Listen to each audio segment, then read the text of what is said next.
మటన్ని తలపించేలాగా veg keema curry చేసుకుందాం ఈరోజు. అయినా కానీ మటన్ తినాలంటే అంత మాట అయ్యే పని కాదు కదా. కాస్ట్ అంటామో ఫ్యాట్ అంటామో అంత జరిగేది కాదు ఇది. అందుకని ఇది ట్రై చేయొచ్చు. సేమ్ మటన్ లాగానే అనిపిస్తుంది, ఎక్కడ కూడా మార్పు ఉండదు. ఎవరైనా ఇంటికి కొత్త గెస్ట్లు కానీ ఎవరైనా వచ్చినప్పుడు వాళ్ళకి సర్వ్ చేసి చూడండి, మటన్ అని చెప్పండి, వాళ్ళు నిజంగా మటన్ అనే ఫీల్ అవుతారు. తెలీదు, అంత బాగుంటుంది. చాలా సింపుల్గా అయిపోతుంది. నేను చెప్పినట్టు చేయండి, ఖచ్చితంగా అలాగే అనిపిస్తుంది. దీనికోసం పొయ్యి మీద ఆల్రెడీ వాటర్ పెట్టేశాను, అవి బాగా మరిగిపోతున్నాయి. అందులో ఒక 150 గ్రామ్స్ ఈ సోయా మరుగుతున్న నీటిలో వేసుకోవాలి. అలాగే 1 మినిట్ కంటే ఎక్కువ ఉంచకూడదు. అప్పుడే వాటర్ తీసేసి చల్లీట్లో వేసుకోవాలి. చల్లీలు వేసుకున్న తర్వాత ఒక 5 మినిట్స్లోనే గట్టిగా స్క్వీజ్ చేసేయాలి. వాటర్ అంతా 2 టైమ్స్ పిండేయాలి. మిక్సీకి వేసుకుంటే ఇలా గ్రాన్యూల్స్లా వస్తాయి. ఇలా వెంటనే చేస్తేనే వస్తాయి. మనం లేట్ చేసామంటే పేస్ట్లాగా అయిపోతుంది. ఇందులోకి మసాలా ధనియాలు, సోంపు, జీలకర్ర, మిరియాలు మనం కూరని బట్టి ఈ క్వాంటిటీ అనేది చూసుకోవాలి. ఇవి డ్రై రోస్ట్ చేసుకుని పౌడర్ చేసుకుని పక్కన పెట్టేసాము. ఆయిల్ కొద్దిగా ఎక్కువే పడుతుంది. ఎందుకు చెప్పినా, మటన్ లాంటి ఫీలింగ్ కావాలి.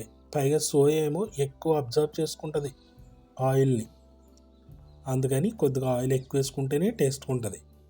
ఇందులో సోంపు, ఎండుమిర్చి వేసుకుని లైట్గా ఫ్రై చేసుకున్న తర్వాత 2 మీడియం సైజ్ ఆనియన్ సన్నగా తరిగేసాం చక్కగాని. ఇవి కూడా లైట్ బ్రౌన్ కలర్ వచ్చేదాకా ఫ్రై చేసుకోవాలి. మూత పెట్టేస్తే త్వరగా మగ్గిపోతాయి.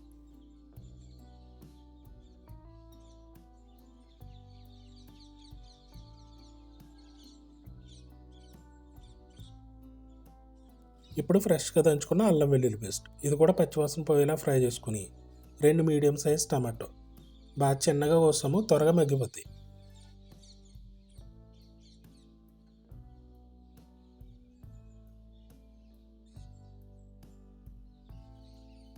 ఇలా ఫ్రై అయిపోయిన తర్వాత తగినంత కారం, పసుపు, ధనియాల పొడి, తగినంత ఉప్పు కూడా వేసాము. ఇక్కడ వాటర్ యాడ్ చేస్తాం కదా, కరిగిపోద్ది. కొంచెం స్పైసీగా ఉంటేనే బాగుంటుంది మనకు. అప్పుడు ఆ ఫీలింగ్ కలుగుతుంది, నాన్ వెజ్ లాంటి ఫీలింగ్ కలుగుతుంది అనమాట. కొద్దిగా ఆయిల్ ఎక్కువ ఉండాలి, స్పైసీగా ఉండాలి.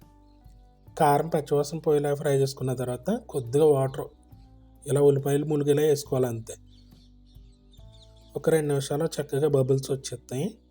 అప్పుడు పచ్చిమిర్చి వేసుకోవాలి. ఒక 2 పచ్చిమిర్చి కట్ చేశాను. ఇవి వేసుకున్న 1 నిమిషం తర్వాత ఈ గ్రాన్యూల్స్ వేసుకోవాలి. గ్రాన్యూల్స్ వేసుకుని బాగా తిప్పేసి మూత పెట్టేసి సిమ్లో ఒక 10 నిమిషాలు ఉంచామంటే బాగా ఉడికిపోతుంది, 100% ఉడుకుతుంది అనమాట.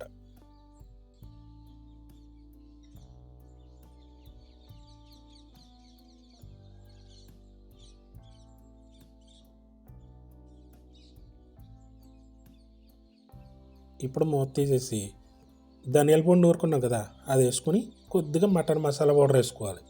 ఖచ్చితంగా మటన్ మసాలా పౌడర్ వేసుకోవాలి, బాగుంటుంది. ఇవి వేసుకుని మొత్తం కలిపెట్టేసి లాస్ట్లో ఇంకా కరివేపాకు చల్లుకుని అంతే సర్వ్ చేసుకోవడం. ఎంత సింపుల్గా అయిపోయింది చూసారా. ఇలా గ్రాన్యూల్స్ రావట్లేదు అనుకో మీకు, ఇంకా సూపర్ మార్కెట్లో దొరుకుతాయి కదా, వాటితో కూడా ఇలా చేసుకోవచ్చు. మనకు అంత ఇబ్బంది ఎందుకు, నేను చెప్పినట్టు చేయండి, ఈజీగా వచ్చేస్తాయి. ఇంకా అవి ఏంటంటే 1 మినిట్ మాత్రమే ఉంచాలి మరిగే నీటిలో, తర్వాత వెంటనే చల్ల నీటిలో వేసుకోవాలి. ఆ తర్వాత 2 సార్లు పిండాలి. పిండేస్తే గట్టిగా డ్రై కిందనే ఉంటాయి.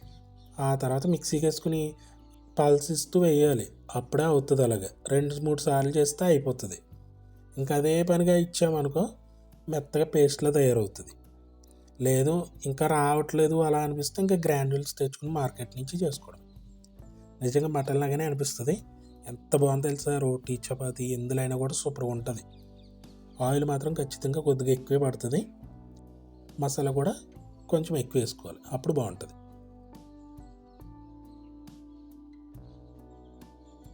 మామూలుగా లేదు తెలుసా, నిజంగా మటన్ లాంటి ఫీలింగే ఉంది. సోయాకి ఒకలాంటి స్మెల్ ఉంటుంది, అది కూడా లేదు. ఎందుకంటే మనం కొంచెం మసాలాలు అవి బాగానే వేసాం కదా, ఎక్కడా అనిపించట్లేదు. చాలా టేస్ట్గా ఉంది. తప్పకుండా ట్రై చేయండి. ఇంకా బోల్డ్ అని వీడియోస్ కోసం ఛానల్ విజిట్ చేయండి. సబ్స్క్రైబ్ చేసుకుని బెల్ బటన్ నొక్కేయండి నోటిఫికేషన్స్ కోసం. లైక్ చేయండి, షేర్ కూడా చేయండి.